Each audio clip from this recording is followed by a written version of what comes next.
ఓ అన్న జరగ్గా ఏసీ బంద్ చేయుర్రే ఓ పక్కీడ నేనేమో సరికి వణుకుతుంటే మీరేమో ఏసీ ఇంత పెంచబడితే అన్నట్లు ప్రజలారా 2 తెలుగు రాష్ట్రాలల్లా చలి మోక బగ్గ పెరుగుతుంది.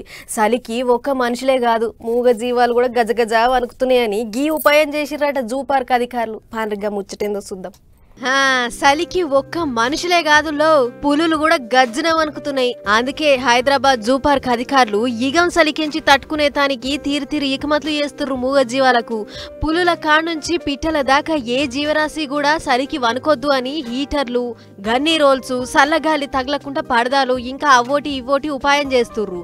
అయితే ఎంత పులైనా చలికి గజగజ వణుకుతుంది. అందుకే నవంబర్ కాడ్నుంచి ఫిబ్రవరి నడుమ నాక్టర్నల్ హౌస్ లో ఏసీ బంద్ పెట్టిర్రట. ఇక గరం పనులు ఎందాకొచ్చినాయి ఏం కథ అని అధికారులు అంతా కలెదిరిగి అరుచుకుర్రు. ఇక ఇదెట్లుంటే ఇటు మన హైదరాబాద్ పట్టణంలో శానా దిక్కుల్లో ఉష్ణోగ్రతలు సింగిల్ డిజిట్ కు పడిపోయే కాడికొచ్చింది కథ. సిటీ శివారు దిక్కుండే శానా జాగలలో 9 డిగ్రీలే నమోదవుతున్నాయట ఉష్ణోగ్రతలు. దీంతోని పొద్దుగాల పూట లేవాలంటే కూడా వశపడతలేదు జనాలకు. అందుకే సలిమంటలు గరం ఛాయలు తాకుండా నిమ్మలబడుతుర్రు జనాలు. అటు కొమరంభీం జిల్లా తిర్యానీల 8, సిరిసిల్ల జిల్లా రుద్రంగిల 9, ఆదిలాబాద్ జిల్లా నేరడ్గొండల 9 డిగ్రీలు వచ్చి పబ్లిక్ ను పరిశాన్ చేస్తుంది చలి.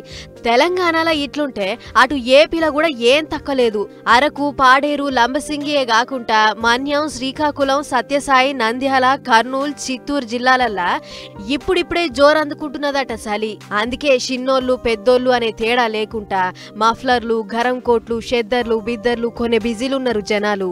ఏదేమైనా రాబోయే వారం రోజులు చలిమోత ఇగింత పెరుగుతుంది కాబట్టి సర్ది, దగ్గు, పడిశం, జ్వరాలు అసోటి అడ్డమైన రోగాలు వస్తాయి. జర్ర పైలంగా ఉండమని హెచ్చరిక చేస్తుర్రు మొగుల అధికారులు. చూసుకోరు మరిగా.